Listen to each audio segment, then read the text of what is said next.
इस्लामपूर येथे नीट घोटाळ्याप्रकरणी बहुजन शिक्षण हक्क परिषद यांच्याकडून आंदोलन. काही दिवसापूर्वीच झालेल्या नीट परीक्षेमध्ये घोटाळा झाला. मुलांना योग्य तो न्याय मिळावा यासाठी आज इस्लामपूर येथे बहुजन शिक्षण हक्क परिषद वाळवा तालुका मार्फत आंदोलन करण्यात आले असून या आंदोलनाचे प्रमुख कॉम्रेड धनाजी गुरव यांनी सांगितले की रात्रंदिवस आमची मुले अभ्यास करून सुद्धा नापास होतात आणि श्रीमंतांची मुले ही पैसे देऊन कशी पास होतात, तर आमच्या गरिबांच्या मुलांना न्याय मिळालाच पाहिजे. त्याचबरोबर अखिल भारतीय स्वाभिमानी संघर्ष सेना यांनी देखील या आंदोलनाला पाठिंबा दर्शवला आहे.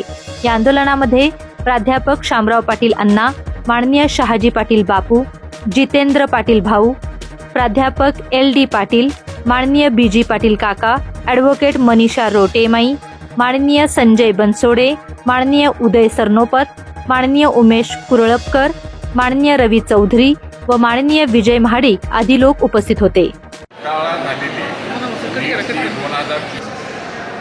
घोटाळा झालेली नीट 2023ची परीक्षा रद्द करावी आणि एकंदरीत देशामधल्या स्पर्धा परीक्षा असतील किंवा इतर परीक्षा असतील या सगळ्या अभ्यास करणाऱ्या मुलांना एक चांगला संदेश या देशाच्या सरकारनं द्यावा असा आमचा आग्रह आहे. कारण जे विद्यार्थी रात्रंदिवस प्रामाणिकपणे अभ्यास करतात त्यांना अपयश येतं आणि ज्यांचे बाप श्रीमंत आहेत, पैसे द्यायला आहेत, ते मात्र पेपर विकत घेतात आणि यशस्वी होतात.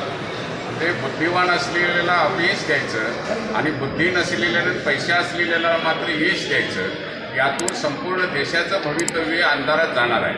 कारण जो विद्यार्थी पैसे देऊन डिग्री घेईल MBBSची, तो विद्यार्थी या देशातल्या नागरिकांच्या सोबत आरोग्याचा व्यवहार कसा करेल याचा अंदाज सगळ्यांनाच येऊ शकतो.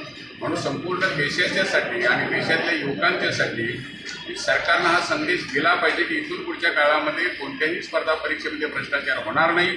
सगळ्या स्पर्धा परीक्षा वेळेवर होतील, निकाल वेळेवर लागतील आणि निकाल लागलेल्या सगळ्या उमेदवारांना नोकऱ्या मिळतील या दृष्टीनं या सरकारनं प्रयत्न करावा, यासाठी आम्ही हा आग्रह धरलेला आहे.